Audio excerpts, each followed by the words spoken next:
Hello students, ഇന്ന് micro എക്കണോമിക്സിലെ third chapter production and cost ഉൽപാദനവും ചെലവും എന്ന ചാപ്റ്ററിലെ previous questions and answers discussion part 2 ആണ് ചെയ്യുന്നത്. ഇതിനു മുൻപ് പാർട്ട് 1 ചെയ്തിരുന്നു. എല്ലാവർക്കും അതിലെ ക്വസ്റ്റ്യൻസ് ആൻഡ് ആൻസേഴ്സ് മനസ്സിലായി കാണുമെന്ന് വിചാരിക്കുന്നു. ആ പാറ്റേൺ ഒക്കെ കൃത്യമായിട്ട് പഠിച്ചു വെക്കണം. ഓക്കെ, നെക്സ്റ്റ് ക്വസ്റ്റ്യൻ നമ്പർ 9 ശ്രദ്ധിച്ചോളൂ. The table given below shows the total product schedule of labor. Full stop. Determine the AP and MP of labor. ഇവിടെ ഒരു ടോട്ടൽ പ്രൊഡക്റ്റ് ഷെഡ്യൂൾ ആണ് തന്നിട്ടുള്ളത്. മൊത്തം ഉൽപ്പന്നത്തിന്റെ ഒരു പട്ടികയാണ് തന്നിട്ടുള്ളത്. ഇവിടെ വേരിയബിൾ ഇൻപുട്ട് വിഭേദക നിവേശം ലേബർ ആണ്, തൊഴിലാളികളാണ്, L. ഓക്കെ, ഇതിൽ നിന്നും ഈ ടി പി ഷെഡ്യൂളിൽ നിന്നും AP-യും MP-യും കണ്ടുപിടിക്കുക. അതാണ് ചോദ്യം. ഓക്കെ, അപ്പോൾ ഷെഡ്യൂൾ ഞാൻ കാണിക്കുന്നു, നോക്കിക്കേ. കണ്ടല്ലോ, ഇതാണ് ടി പി ഷെഡ്യൂള്. ഇനി നിങ്ങൾ നോക്കിക്കേ, ഇവിടെ വേരിയബിൾ ഇൻപുട്ട് ലേബർ 0 മുതലാണ് തുടങ്ങുന്നത്. ആദ്യം 0 യൂണിറ്റ് ആണ് ഉപയോഗിക്കുന്നത്, എന്ന് വെച്ചാൽ ഒന്നും ഉപയോഗിക്കുന്നില്ല. പിന്നെ 1 യൂണിറ്റ് ഉപയോഗിക്കുന്നു, പിന്നെ 2 ഉപയോഗിക്കുന്നു, 3 ഉപയോഗിക്കുന്നു, 4 ഉപയോഗിക്കുന്നു, 5 ഉപയോഗിക്കുന്നു. ഓക്കെ, അപ്പോൾ 0 യൂണിറ്റ് മുതലാണ് ഇവിടെ വേരിയബിൾ ഇൻപുട്ട് തുടങ്ങുന്നത്. അത് പറയാനുള്ള കാരണം എന്താണെന്ന് ഞാൻ പറഞ്ഞു തരാം. ഇനി ആൻസറിലേക്ക് നോക്കിക്കേ. ഇവിടെ AP ആൻഡ് MP 2 അഡീഷണൽ കോളങ്ങൾ വരച്ചിട്ടുണ്ട്. നിങ്ങൾ ശ്രദ്ധിക്കേണ്ട ഒരു കാര്യമാണ്, വേരിയബിൾ ഇൻപുട്ട് 0. ഓക്കെ, ഒന്നും ഉപയോഗിക്കുന്നില്ലെങ്കിൽ അവിടെ TP 0 ആയിരിക്കും. ആ സമയത്ത് AP-യും MP-യും ഉണ്ടാകില്ല.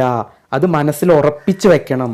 ഓക്കെ, when variable input 0, അതായത് വിഭേദക നിവേശങ്ങൾ ഒന്നും ഉപയോഗിക്കുന്നില്ലെങ്കിൽ, ഒന്നും എംപ്ലോയ് ചെയ്യുന്നില്ലെങ്കിൽ TP 0 ആയിരിക്കും.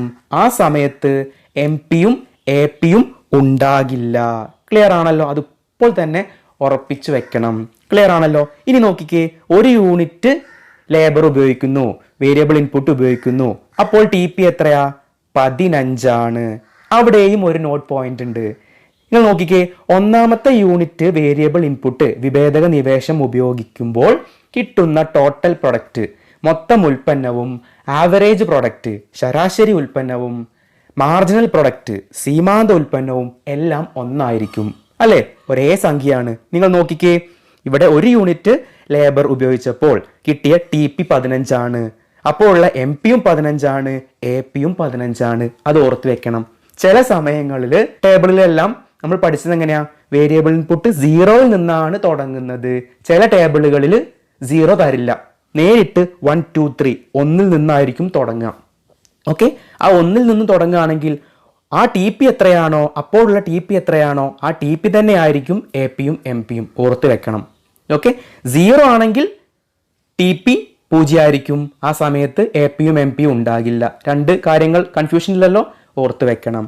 ഇനി നിങ്ങൾ നോക്കിക്കേ, MP എങ്ങനെ കണ്ടുപിടിക്കുക? ഇക്വേഷൻ നമുക്കറിയാം അല്ലേ? Delta TP divided by delta X1 അല്ലെങ്കിൽ delta TP divided by delta N. അതും അല്ലെങ്കിലോ delta TP divided by delta L അങ്ങനെയും പറയും. ഓക്കെ, അത് ടെക്സ്റ്റ് ബുക്കുകൾ, ചില ടെക്സ്റ്റ് ബുക്കുകളിലൊക്കെ വ്യത്യാസം ഉണ്ടായിരിക്കും. പല ലെറ്റേഴ്സ് ആയിരിക്കും ഉപയോഗിക്കുക. പക്ഷേ അതുകൊണ്ട് ഉദ്ദേശിക്കുന്ന കാര്യം എന്താണ്? ഒന്ന് തന്നെയാണ്. ഓർത്ത് വെക്കണം. ഓക്കെ, അപ്പോൾ നിങ്ങൾ നോക്കിക്കേ, MP കണ്ടുപിടിച്ചത് നോക്കൂ. ഒന്നാമത്തെ MP നില്ലാണ്, ഉണ്ടാവില്ല. ഇനി 1 യൂണിറ്റ് അധികം ലേബർ ഉപയോഗിച്ചു. അപ്പോൾ നിങ്ങൾ നോക്കിക്കേ, MP എങ്ങനെ കണ്ടുപിടിക്കാം? 15 മൈനസ് 0 എത്രയാ? 15. അടുത്ത നോക്കിക്കേ, രണ്ടാമത്തെ യൂണിറ്റ് വേരിയബിൾ ഇൻപുട്ട് ഉപയോഗിച്ചപ്പോൾ അവിടെയുള്ള MP എങ്ങനെ കണ്ടുപിടിക്കാം? 35 മൈനസ് 15. ഓക്കെ, അങ്ങനെ ഓരോന്നായിട്ട് എന്ത് ചെയ്യണം? നിങ്ങളിത് കണ്ടുപിടിക്കുക. ഓക്കെ, ടേബിളിലേക്ക് കൃത്യമായിട്ട് നോക്കണം. ഓക്കെ, ഇനി അത് നിങ്ങൾ പഠിച്ചു. AP എങ്ങനെ കണ്ടുപിടിക്കുക? നിങ്ങൾക്ക് അറിയാം അല്ലേ? TP ഡിവൈഡഡ് ബൈ L അല്ലെങ്കിൽ TP ഡിവൈഡഡ് ബൈ X1, അതും അല്ലെങ്കിൽ TP divided by N.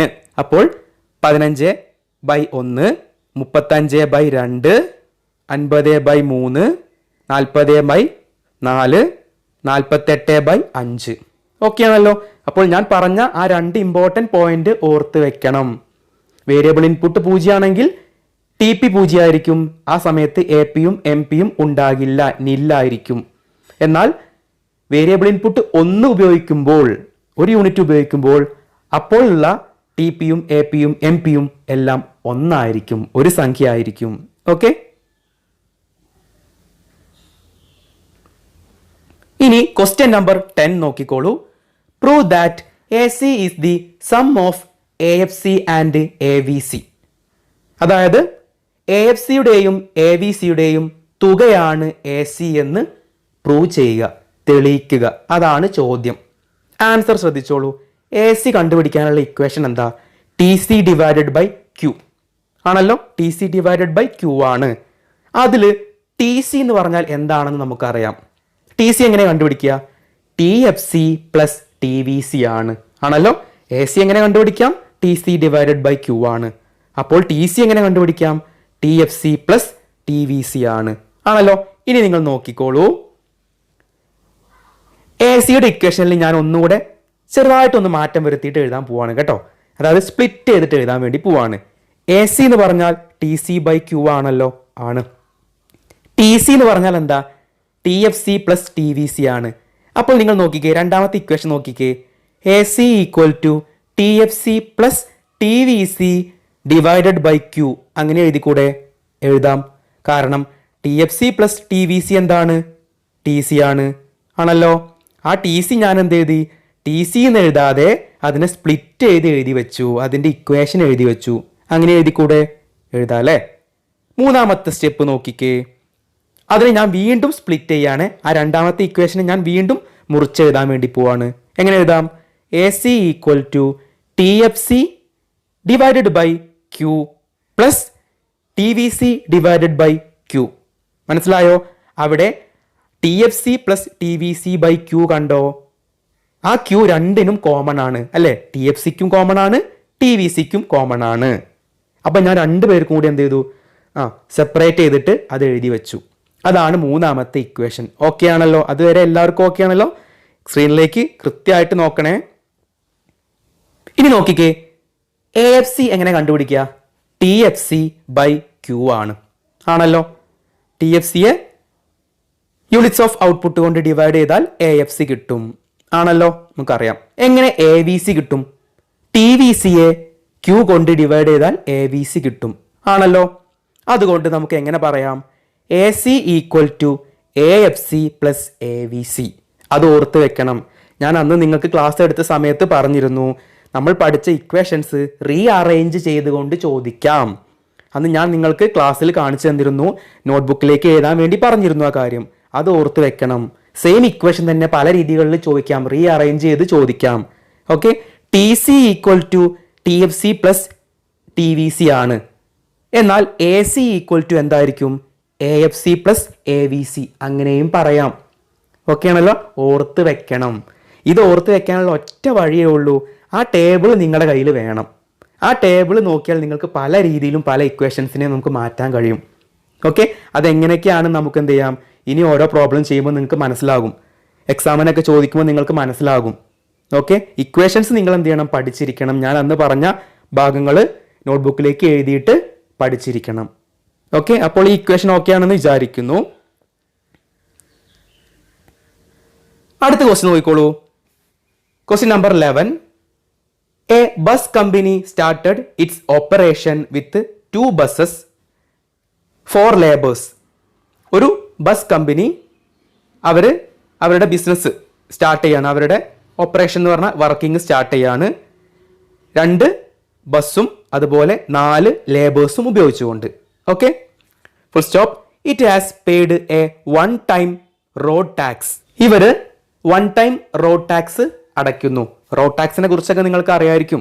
Okay, നമ്മളൊരു വർഷമല്ല, സാധാരണയായിട്ട് കുറച്ച് ടൈം പീരീഡിലായിരിക്കും ടാക്സ് അടയ്ക്കുന്നത്. 1 time ആയിട്ടായിരിക്കും അടയ്ക്കുന്നത്. ഓക്കെ, അത്ര ഓർത്ത് വെക്കുക. As the passengers increased, the company arranged more TRIPS with the help of additional labour and four using more fuel. എന്നാൽ യാത്രക്കാരുടെ എണ്ണം വർദ്ധിച്ചപ്പോൾ ഈ കമ്പനി എന്ത് ചെയ്തു? ഒരുപാട് തൊഴിലാളികളെ, ലേബേഴ്സിനെ വീണ്ടും എംപ്ലോയ് ചെയ്തുകൊണ്ട്, ജോലിക്ക് എടുത്തുകൊണ്ട് അല്ലെങ്കിൽ ഉപയോഗിച്ചുകൊണ്ട് കൂടുതൽ ട്രിപ്പുകൾ ഓടി. ഓക്കെ, ചോദ്യം കണ്ട് നിങ്ങൾ വേറെ ഏതോ ഒരു പാറ്റേണാ വിചാരിക്കേണ്ട, ചെറിയൊരു കാര്യമാണ്. Okay, full stop. Classify the cost incurred by the bus company into fixed and variable cost. ഇത്രയേ ഉള്ളൂ കാര്യം. ഇവിടെ കുറച്ച് കോസ്റ്റുകളെ പേര് പറഞ്ഞു. ഇത് ഏതൊക്കെയാണ് ഫിക്സ്ഡ് കോസ്റ്റ്, ഏതൊക്കെയാണ് വേരിയബിൾ കോസ്റ്റ്, ഏതൊക്കെയാണ് സ്ഥിര ചെലവുകൾ, ഏതൊക്കെയാണ് വിഭേദക ചെലവുകൾ എന്ന് കാറ്റഗറൈസ് ചെയ്യുക, പട്ടികപ്പെടുത്താനാണ് ചോദിച്ചിട്ടുള്ളത്. ഓക്കെ, അപ്പോൾ ആൻസർ ശ്രദ്ധിച്ചോളൂ. ഫിക്സ്ഡ് കോസ്റ്റ് ഇതിൽ ഏതൊക്കെയാണ്? ബസ് അല്ലേ? ബസ് എന്ന് പറഞ്ഞാൽ എന്താ? ഫിക്സ്ഡ് കോസ്റ്റ് ആണ്, അതിന് വേണ്ട ചെലവുകൾ. ഓക്കെ, നമുക്കറിയാം ബസ് ഓടിയാലും ഓടിയിട്ടില്ലെങ്കിലും എന്ത് കൊടുക്കണം? അതിന്റെ മെയിൻ്റനൻസ് ഉണ്ടായിരിക്കും അല്ലേ? അത് ഫിക്സ്ഡ് കോസ്റ്റ് ആണ്. ഓക്കെ, നേരത്തെ നിങ്ങൾ വിചാരിക്കും നേരത്തെ നമ്മൾ പ്രൊഡക്ഷൻ അല്ലേ പറഞ്ഞത് എന്ന്. ഓക്കെ, പ്രൊഡക്ഷന്റെ കാര്യത്തിൽ മാത്രമല്ല, ഇതും എന്താണ്? ഒരു ചെലവാണ് അല്ലേ? ഇദ്ദേഹത്തിന്റെ ബിസിനസ് എന്താണ്? ഈ ബസ്സാണ്. ഓക്കെ, അപ്പോൾ ഇതും എന്താണ്? അതേ ഒരു പാറ്റേണിൽ വരുന്ന കാര്യം തന്നെയാണ്. അപ്പോൾ ഫിക്സ്ഡ് കോസ്റ്റ് ഏതൊക്കെയാണ്? ബസ്സിന് വരുന്ന മെയിൻ്റനൻസ്, ഇതൊക്കെയാണ് അതിൽ വരുന്നത്. പിന്നെയോ വൺ ടൈം ടാക്സ് നമ്മൾ നേരത്തെ പറഞ്ഞു അല്ലേ? വൺ ടൈം റോഡ് ടാക്സ്, ഒറ്റ തവണയുള്ള റോഡ് നികുതി. അതെന്ത് ചെയ്യണം? ബസ് ഓടിയാലും ഓടിയിട്ടില്ലെങ്കിലും എന്ത് ചെയ്യണം? റോഡ് ടാക്സ് നമ്മൾ അടച്ചിരിക്കണം. ഇനി ഞാനാണ് ബസ് ഓണർ എന്ന് വിചാരിച്ചോളൂ. ഒരു മാസത്തേക്ക് ഞാൻ വണ്ടി ഓടിക്കുന്നില്ല എന്ന് വിചാരിച്ച് ടാക്സ് അടയ്ക്കാതിരിക്കാൻ പറ്റുമൊന്നുമില്ല. എന്ത് ചെയ്യണം? ഇത്ര വർഷം കഴിയുമ്പോൾ ടാക്സ് കൃത്യമായിട്ട് അടച്ചിരിക്കണം. ഓക്കെ, അത് ഫിക്സ്ഡ് കോസ്റ്റ് ആണ്. ഇനി വേരിയബിൾ കോസ്റ്റ്, വിഭേദക ചെലവുകൾ ഏതൊക്കെയാണ് ഇതിൽ? ലേബേഴ്സ് സാലറി ആണല്ലോ. ലേബേഴ്സ് സാലറി വേരിയബിൾ കോസ്റ്റ് ആണ്. ആദ്യം 4 ലേബേഴ്സിനായിരുന്നു ഉപയോഗിച്ചിരുന്നത്, 4 തൊഴിലാളികളെ. ഞാൻ പിന്നെ വീണ്ടും കൂടുതൽ തൊഴിലാളികളെ എന്ത് ചെയ്തു? ഉപയോഗിച്ചു അല്ലേ? ട്രിപ്പുകളുടെ എണ്ണം കൂടിയപ്പോൾ ഞാൻ കൂടുതൽ തൊഴിലാളികളെ ഉപയോഗിച്ചു. അപ്പോൾ എൻ്റെ ലേബേഴ്സിന് കൊടുക്കേണ്ട സാലറി എന്തായി? വീണ്ടും മാറി, ചേഞ്ച് ചെയ്തു അല്ലേ?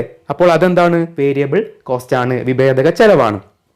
ഫ്യുവൽ ആണല്ലോ, ഇന്ധനത്തിനുള്ള ചെലവ്, അത് വേരിയബിൾ കോസ്റ്റ് ആണ്. നമുക്കത് കേട്ടാൽ തന്നെ മനസ്സിലാവും അല്ലേ? ആദ്യം കുറച്ച് ട്രിപ്പ് ഉണ്ടായിരുന്നുള്ളൂ, പിന്നെ അതെന്തായിട്ട് മാറി? യാത്രക്കാരുടെ എണ്ണം കൂടിയപ്പോൾ ട്രിപ്പിന്റെ എണ്ണം കൂടി. ട്രിപ്പിന്റെ എണ്ണം കൂടിയാൽ എന്താണ്? കൂടുതൽ ഇന്ധനം വേണം, ഫ്യൂവൽ വേണം. അല്ലാതെ വെറുതെ വണ്ടി ഓടുവോ?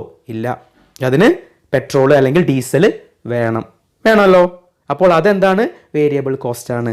അപ്പോൾ ക്വസ്റ്റ്യൻ കണ്ടപ്പോൾ നിങ്ങൾക്ക് വേറെ എന്തോ സംഭവം തോന്നിയിട്ടുണ്ടായിരിക്കും. പക്ഷെ ആൻസർ വളരെ ഒരു കൊച്ചു ആൻസർ ആണ്. ഓക്കെ, അപ്പോൾ ഫിക്സ്ഡ് കോസ്റ്റ് എന്താണെന്ന് നിങ്ങൾക്ക് ആദ്യം മനസ്സിലാവണം, വേരിയബിൾ കോസ്റ്റ് എന്താണെന്ന് മനസ്സിലാവണം. ഫിക്സ്ഡ് കോസ്റ്റ് എന്ന് പറഞ്ഞാൽ എന്തായിരുന്നു? ഔട്ട്പുട്ട് മാറുന്നതിനനുസരിച്ച് മാറ്റം വരാത്ത ചെലവുകളാണ് അല്ലെങ്കിൽ കോസ്റ്റ് ആണ് ഫിക്സ്ഡ് കോസ്റ്റ്. എന്നാൽ ഔട്ട്പുട്ട് മാറുന്നതിനനുസരിച്ച് മാറ്റം വരുന്ന, ചേഞ്ച് വരുന്ന കോസ്റ്റ് അല്ലെങ്കിൽ ചെലവുകളാണ് വേരിയബിൾ കോസ്റ്റ് അല്ലെങ്കിൽ വിഭേദക ചെലവുകൾ. പഠിച്ചു. Next question number 12. Both short run and long run average and marginal cost curves are U-shaped. But the reasons for the U-shape are not the same. Bring out the differences. ചോദ്യം വളരെ important ആണ്. അന്ന് ഞാൻ not ചെയ്ത് പഠിക്കാൻ പറഞ്ഞ ആ point ആണ് ഇതിൻ്റെ ആൻസർ. ചോദ്യം ഇത്രയേ ഉള്ളൂ. നമുക്കറിയാം ഹ്രസ്വ കാലയളവിലെ ശരാശരി ചെലവും അതുപോലെ സീമാന്ത ചെലവും പഠിച്ചു. അതിൻ്റെ രണ്ടിൻ്റെയും വക്രങ്ങൾ എന്ത് ഷേപ്പാണ്? യു ഷേപ്ഡ് ആണ് അല്ലേ? SAC യും SMC കർവിൻ്റെയും ഷേപ്പ് എന്തായിരുന്നു? യു ഷേപ്ഡ് ആണ്, യു ആകൃതിയിലാണ്. അതുപോലെ തന്നെ ലോങ് റണ്ണിലെ ദീർഘകാലയളവിലെ average cost and marginal cost, ശരാശരി ചെലവും സീമാന്ത ചെലവും പഠിച്ചു. അവിടെയും രണ്ടിൻ്റെയും കർവുകൾ, വക്രങ്ങൾ അതും യു ഷേപ്ഡ് ആയിരുന്നു, യു ആകൃതി ആയിരുന്നു, പഠിച്ചിരുന്നു ആണല്ലോ. പക്ഷേ രണ്ടും യു ആകൃതി ആണെങ്കിൽ പോലും രണ്ടിൻ്റെയും യു ആകൃതി ആവാനുള്ള കാരണം വ്യത്യാസമുണ്ട് അല്ലേ? ഷോർട്ട് റണ്ണിൽ AC യും MC യും യു ഷേപ്ഡ് ആവാനൊരു കാരണമുണ്ട്. അതുപോലെ ലോങ് റണ്ണിലും AC യും MC യും യു ഷേപ്ഡ് ആവാൻ ഒരു കാരണമുണ്ട്. നമ്മൾ പഠിച്ചിരുന്നു. അന്ന് ഞാൻ നിങ്ങളോട് പറഞ്ഞിരുന്നു. എന്തായിരുന്നു ആൻസർ? അതായത് ഷോർട്ട് റണ്ണിലെ AC, MC, ABC കർവുകൾ യു ഷേപ്ഡ് ആയിട്ടിരിക്കാൻ അല്ലെങ്കിൽ യു ആകൃതിയിലായിരിക്കാനുള്ള കാരണം എന്തായിരുന്നു? That reflects law of variable proportion, വിഭേദകാനുപാത നിയമത്തെയാണ് കാണിക്കുന്നത്. അത് ഓർത്ത് വെക്കണം ആണല്ലോ. എന്തായിരുന്നു? ഷോർട്ട് റൺ, AC, MC, അതുപോലെ AVC, ഇവ മൂന്നും യു ഷേപ്ഡ് ആയിട്ടിരിക്കാനുള്ള കാരണം എന്താണ്? ലോ ഓഫ് വേരിയബിൾ പ്രൊപ്പോർഷൻ ആണ്, വിഭേദകാനുപാത നിയമമാണ്. എന്നാൽ ലോങ് റൺ എ സിയും എം സിയും അതുപോലെ എ വി സിയും ഓക്കെ, ഇവർ 3 പേരും യു ഷേപ്ഡ് ആയിട്ടിരിക്കാനുള്ള കാരണം എന്താണ്? That reflects law of returns to scale. തോതനുസരിച്ചുള്ള പ്രത്യായം കൊണ്ടാണ്, അല്ലെങ്കിൽ തോതനുസരിച്ചുള്ള പ്രത്യായത്തിന്റെ പ്രവർത്തനങ്ങൾ കൊണ്ടാണ് ലോങ് റണ്ണിൽ ദീർഘകാലയളവിൽ എ സിയും എം സി വക്രങ്ങൾ യു ഷേപ്ഡ് ആയിട്ടിരിക്കാൻ കാരണം. ഓക്കെ ആണല്ലോ? ചെറിയൊരു പോയിന്റ് ആണ്, എക്സാമിന് ചോദിക്കാറുണ്ട്. ഓക്കെ ആണല്ലോ? ഇപ്പോൾ എക്സാമിന് ചോദിച്ചത് കണ്ടല്ലോ നിങ്ങൾ, അങ്ങനെ ചോദിക്കാറുണ്ട്. അപ്പോൾ ഇപ്പോൾ തന്നെ ഉറപ്പിച്ചു വെക്കുക, ഷോർട്ട് റൺ കോസ്റ്റുകളുടെ ഹ്രസ്വകാല ചെലവുകളുടെ യു ആകൃതിക്കുള്ള കാരണം എന്താണ്? ലോ ഓഫ് വേരിയബിൾ പ്രപ്പോർഷൻ, വിഭേദകാനുപാത നിയമമാണ്. എന്നാൽ ലോങ് റൺ കോസ്റ്റ് കർവുകൾക്കുള്ള ദീർഘകാല ചെലവ് വക്രങ്ങൾക്കുള്ള യു ആകൃതിക്കുള്ള യു ഷേപ്ഡിനുള്ള കാരണം എന്താണ്?